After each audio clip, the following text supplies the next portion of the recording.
Topic आपका पांचवा chapter आप लोग जो पढ़े थे, चैप्टर का क्या नाम था? यात्रियों के नजरिए। उसमें आप क्या क्या पढ़े? अल-बेरूनी के बारे में पढ़े थे। अल-बेरूनी क्या क्या घटना, अल-बेरूनी के शासन काल में क्या क्या घटना घटा, उन्होंने क्या क्या अनुभव किया उसके बारे में पढ़े। उसके बाद इब्ने बतूता के बारे में पढ़े। उसके बाद किसके बारे में पढ़ रहे हैं? इसके बारे में फ्रांस बनियर के बारे में पढ़ रहे हैं। ठीक है, तो आप लोग देखे होंगे अल-बेरूनी में आप जाति व्यवस्था के बारे में पढ़े थे, और इब्ने बतूता के बारे में नारियल पेड़ के बारे में पढ़े थे, इस सब के बारे में पढ़े थे। तो किसी को उसमें किसी को कोई प्रॉब्लम हुआ था? किसी बच्चे को? मुबारक आपको। चलिए, आज का टॉपिक है भारतीय समाज से आप क्या समझते हैं, यानी भारत का जो समाज है उससे आप क्या समझते हैं। देखिए, ये फ्रांस बनियर का बताया हुआ, तो ये भारतीय समाज अगर आपके एग्जाम में अगर आएगा तो वहां पर अगर क्वेश्चन में लिखा रहेगा कि भारतीय समाज से आप क्या समझते हैं, अल-बेरूनी का नजरिया बताइए, तब अल-बेरूनी का उसका नजरिया लिखना होगा। ठीक है, इब्ने बतूता का होगा तो इब्ने बतूता का लिखना होगा, फ्रांस बनियर का आएगा तब उसका लिखना होगा। खाली क्वेश्चन ये आएगा कि भारतीय समाज से आप क्या समझते हैं, तीनों में से कोई एक लिख सकते हैं। तो समझेंगे मेरा बात? कोई तीनों में से आप कोई एक लिख सकते हैं। क्यों लिख सकते हैं? क्योंकि वहां पे स्पष्ट नहीं बताया गया, इसलिए आप तीनों में से कोई एक लिख सकते हैं, या आप अपने लैंग्वेज में उसको बनाकर भी लिख सकते हैं। समझ में आ गया? अपने लैंग्वेज में बनाकर क्या कर सकते हैं? लिख सकते हैं। इस बात को पहले स्पष्ट समझ जाइए। समझ में आ गया? अगर ये क्वेश्चन एग्जाम में आया, ब्रैकेट में लिख दे, देखिए क्वेश्चन आएगा अशोक के बारे में, तो ब्रैकेट में लिख देगा इतना से इतना। समझ में आ गया? उसके बारे में अगर लिख देगा तो उसका मतलब हुआ कि अशोक के बारे में ही बताना है। तो ये क्वेश्चन अगर भारतीय समाज से आप क्या समझते हैं, अगर एग्जाम में क्वेश्चन आ गया तो अगर तीनों का नाम अगर ब्रैकेट में दे रहा है तो तीनों का नाम में से जिसका नाम दे रहा है उसका लिखना है। अगर नहीं दे रहा है तो आपका मन, तीनों में से कोई एक लिख दीजिए या खुद से बना के लिखिए।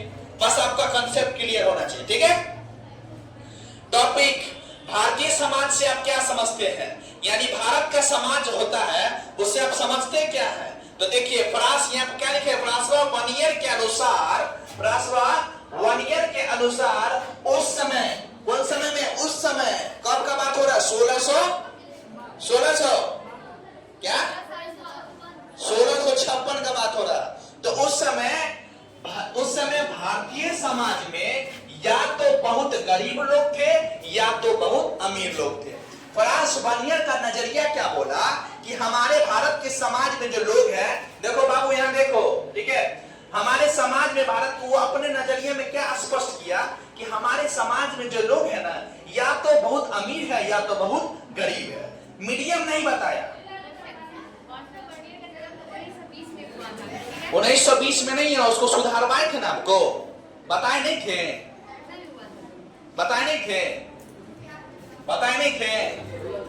अच्छा, इसको टॉपिक बताते कि यहाँ समझिए। ठीक है,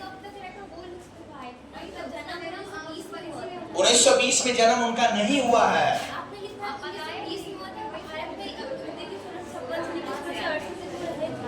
अच्छा, एग्जाम्पल आपकी टॉपिक बताइए, नॉर्मल सा है। अगर वो 1656 तक रहे, 12 साल तक रहा ना भारत में, अगर वो रहे तो 1920 में कहां से पैदा हो? तो वही ना, उस दिन जैसे वो चीज सुधरवाए थे ना, तो हो सकता है मिस्टेक लिख गया होगा। ठीक है, मिस्टेक हो गया होगा, उसको सुधरवाना है, इसका हाइपर नहीं होना, उसको सुधरवा देना। समझ में आया? उस दिन जैसे 1900 कुछ ईस्वी लिख दिए थे, उसको सुधरवा दिए थे ना आप लोग का, उसको 1900 कुछ लिख दिए थे, 1957 या 58 लिख दिए थे, तो सुधरवाए थे कि नहीं? 1600 करवाए थे। वो किसका बड़ा बेटा था उसके समय में आया था? अकबर के बड़का बेटा, शाहजहां का बड़का बेटा, शाहजहां के बड़ा बेटा में आया था कि नहीं आया था?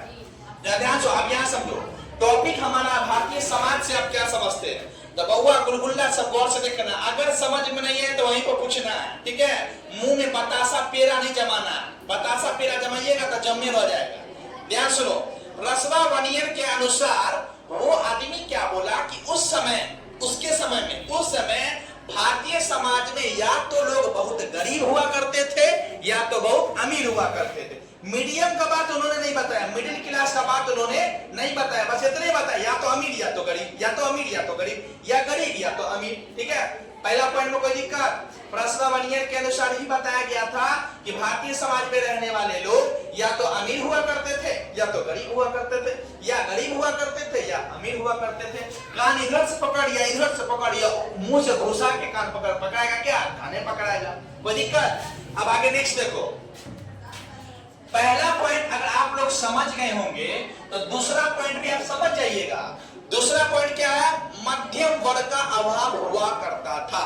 अभी जस्ट आपको बताया, मध्यम वर्ग मतलब मिडिल क्लास। मध्यम वर्ग मतलब क्या हुआ? Middle class. मध्य, मिडिल मतलब मध्य, मिडिल मतलब मध्य। तो मध्यम वर्ग का मतलब, वर्ग मतलब क्लास, क्लास पता है CLASS क्लास, क्लास मतलब कक्षा या वर्ग। पढ़े हैं कि नहीं पढ़े हम लोग? तो वही है मध्यम वर्ग का अभाव, यानी उस समय मध्यम वर्ग का अभाव था, मिडिल क्लास का अभाव था। मिडिल क्लास लोग जानता ही नहीं था मिडिल क्लास क्या होता, बस इतने जानता था अमीर और गरीब, अमीर और गरीब। जैसे आप लोग अमीर है, हम गरीब हैं, इतने जानता था अमीर और गरीब। तो पहला पॉइंट समझ में आया। दूसरा पॉइंट पीछे वाले बबनी देखे, पहला समझ गए, दूसरा समझ गए। अब तीसरा क्वेश्चन देखिए, तीसरा पॉइंट नंबर तीसरा, गौर से देखना। राजा और उच्च वर्ग के द्वारा, ठीक है, राजा मतलब एक पूरा साम्राज्य का राजा, एक पूरा साम्राज्य का क्या हो गया? राजा। और उच्च वर्ग, राजा और उच्च वर्ग के द्वारा कृषकों और निम्न वर्गों का शोषण किया जाता था।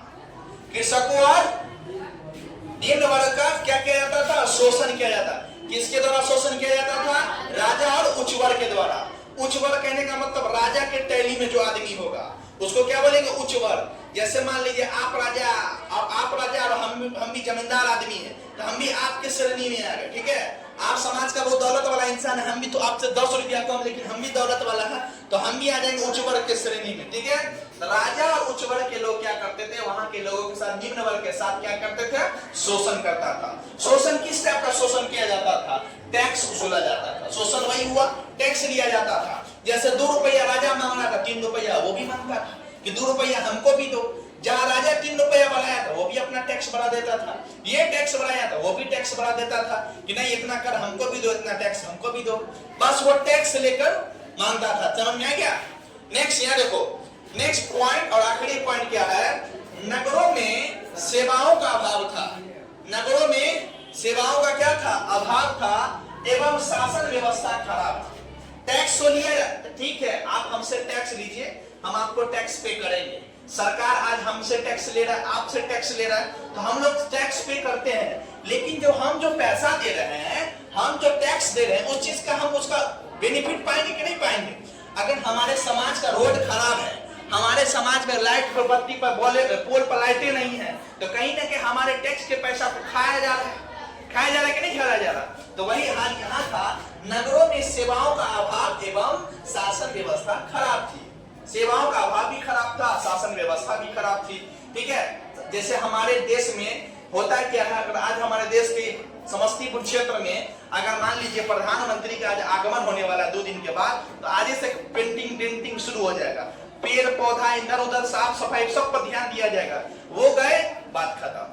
प्रधानमंत्री को दिखाने के लिए क्या करता है, मुख्यमंत्री को दिखाने के लिए क्या करता है, हनी साफ कर देता सब चीज, वो गए, बात खत्म। तो मुख्यमंत्री आए या प्रधानमंत्री आए तो उनको क्या लगा? हाँ, यहाँ पर सब चीज बना हुआ ठीक ठाक है, लेकिन उसको पीछे का बात, अंदर का बात उनको तो नहीं ना पता है।